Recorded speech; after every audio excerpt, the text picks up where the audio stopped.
Let's go over the zipper and backing on the Hopping Down the Bunny Trail bench pillow.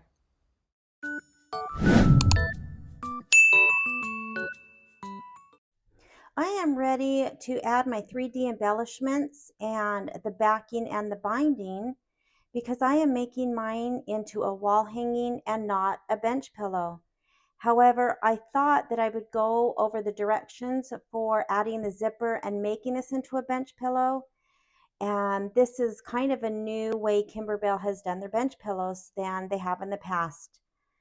So in the directions at the beginning, when cutting fabric, they had said to cut the backing, which is this green fabric, the width of fabric, which means selvage to selvage, and then there is a fold on this side, so it just folds out to a long strip, and to cut that 18 inches tall.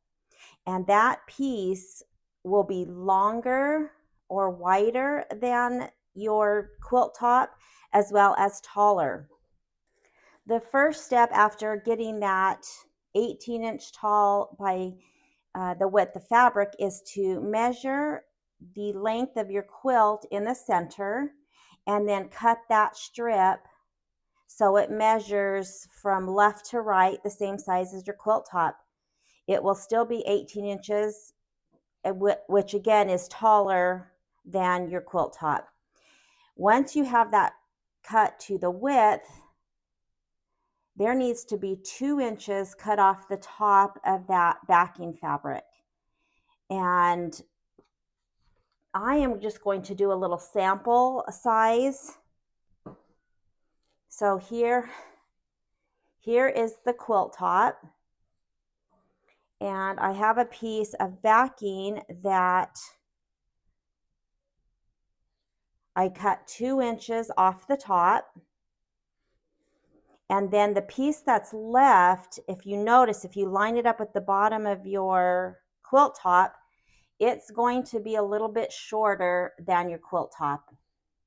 My quilt top measured 16.5 inches, and you would cut that 18 and then cut off the 2 inches, which would leave you with a 16-inch piece of fabric. And then again, my quilt top is 16.5.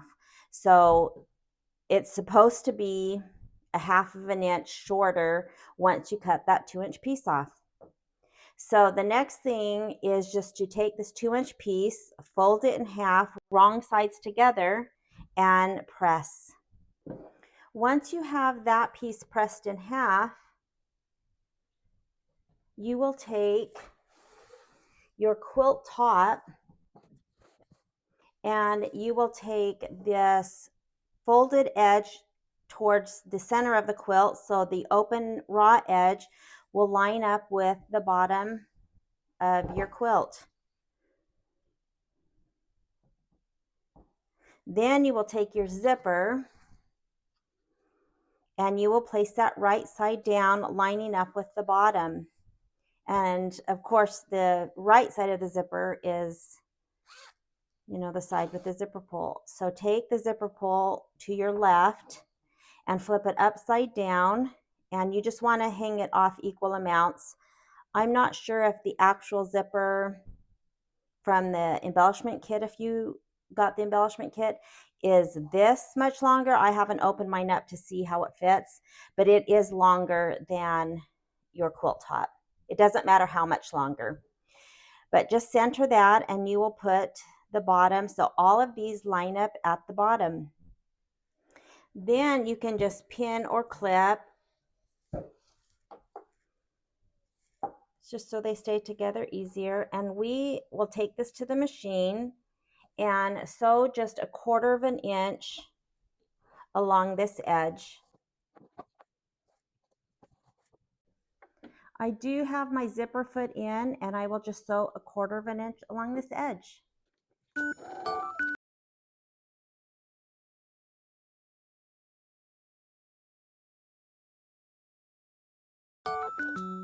After sewing the zipper down, they want to have the edge zigzagged. You could use a serger, but just zigzag that same edge just to keep the material from fraying. I have put my regular presser foot on, and I will change to a zigzag stitch and just zigzag.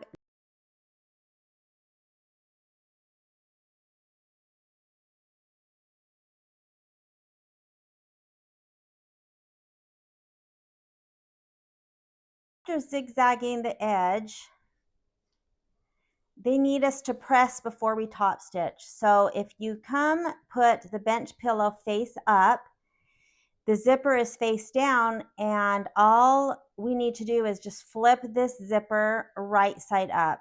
It will lay completely flat. Part of the zipper will, of course, be under the top.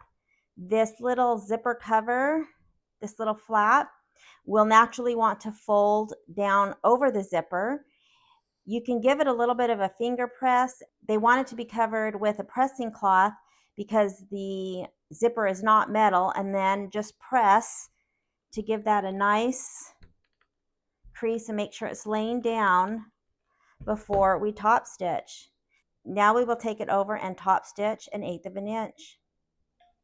I just left my regular foot on, and don't forget to change it from zigzag back to the straight stitch.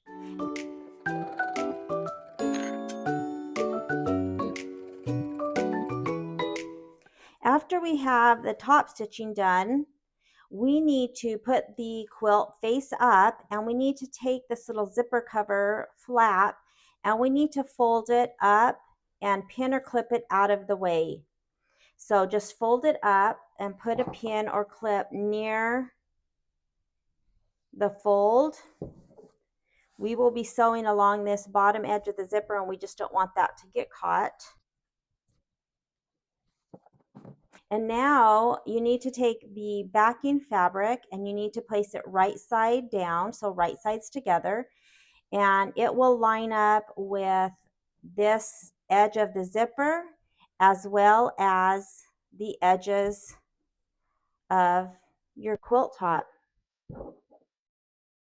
And then pin or clip in place.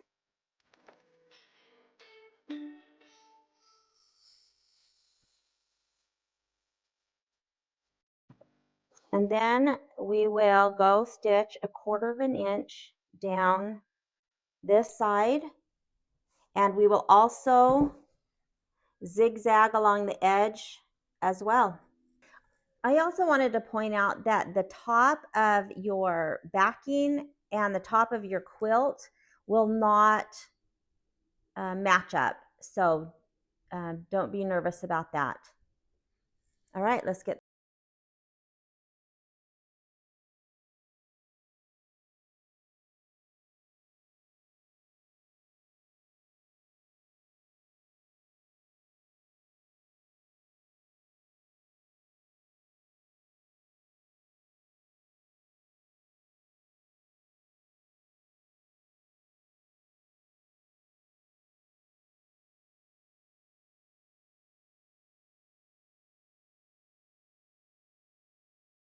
after doing the zigzag, they want the backing to be folded back and to top stitch. You could press it. This lays pretty flat, and it's just the backing fabric and the zipper. So you could also, of course, take it to your iron and press, and then do the top stitching. Also, don't forget to change back from your zigzag to your straight stitch.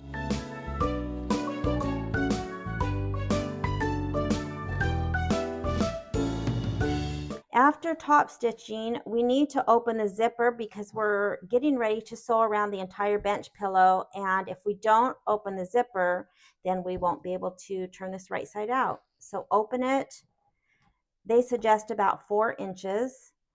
And then we need to flip the right side of the backing to the right side of the quilt and match the top. And I'm going to go ahead and put a couple of pins in this. And I wanted to show you something before we flip it over. If you pin the top and then spread it down nice and flat. You'll notice that part of the zipper rolls to the front side, and they really in the directions don't say that it will do that, but it does. So if you bring it down flat, just know that part of that zipper tape is going to be onto the front. So then what we need to do is flip this over so that the back of the quilt top is facing up. So what you'll be looking at is your quilt top like this. Of course, your little swing will be on the left-hand side because it's upside down, and this is what you'll be looking at. And again, you can see how this little edge of this zipper, in order to have this flat and lined up, will kind of roll to the front. Now, it's pretty easy until you get to the side that's open. So first I'm going to go ahead and pin. Here's where we pinned up that little flap. I'm just going to leave that pin in there and just add some more pins along this side. And then I'm going to add some pins along this other side. And this is where we just need to kind of pay attention because you can see it's open. I found that if I kind of fold this over like, you know, the rest of it, and then bring this other piece that's on the back and bring it up, and I'm going to pin it because we don't want this to be sewn or, you know, our zipper isn't going to close correctly. So we kind of just need to match them up. Here's this pin still in that. I'm going to leave that so I don't accidentally get that flipped under weird. So I will put those together. And I am going to add a pin to hold that. And I think I'm actually going to get a clip and clip this so this, because if I let this piece go, it kind of flips up straight, and I want to keep it kind of rolled in the same direction. So I'm going to clip this piece. So I have this one pinned, so when I fold this over, it, you know, lines up. And I am just going to pin this. So when I take it to the machine, the zipper teeth are together so that my zipper will close nicely, and we're ready to sew. So now it's just sewing 1/4 inch all the way around the 3 sides of the pillow. They also suggest starting with the open end of the zipper. So again, I just am pressing this down. Go slow over the teeth, and I'll take the pins out and sew 1/4 inch. I will back.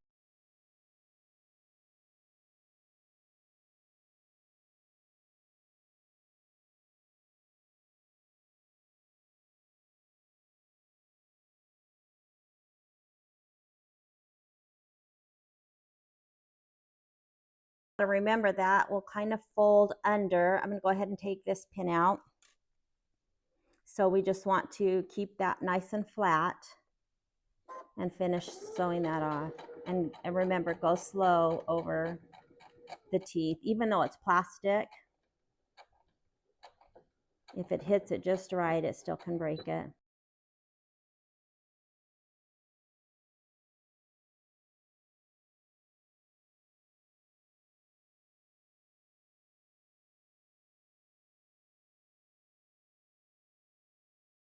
Once it's sewed, here is what the front, this is the front of the pillow with that little fold of the zipper, and then the back.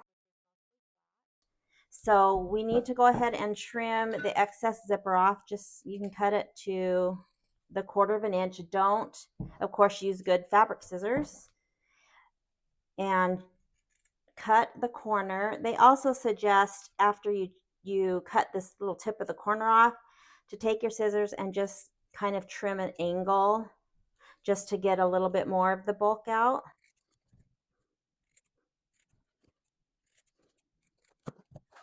And then now you can reach in and open the zipper, and of course that's why we have to have it open a little bit. And then we just will turn it.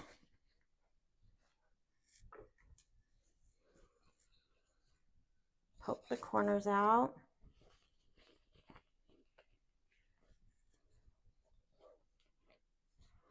And then with the zipper, do your best. When you first turn it out, this little zipper cover is going to be facing the front just because of how it was sewed. And so you'll just need to do the same thing and kind of just roll those corners out.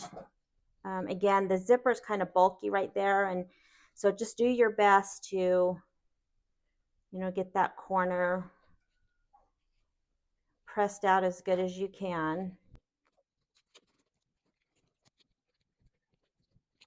And you could take a little pin, but it's, that's probably not really going to be seen. And then this just flips over. This little zipper cover will flip over. Once you close your zipper, this is just what it says it is. It's a zipper cover. So it covers the zipper and just gives a really nice finished look. Again, I could be a little bit better at getting, this corner poked out. You just work and get it the best you can and put your pillow in, and that covers. You could of course press it. I would press it, and then you've got this little cute little pillow cover with the easy zipper. This is much easier than the bench pillows used to be. They used to have kind of like a double envelope back, and this is so much easier. So I would definitely press, and you're done with your cute bench pillow.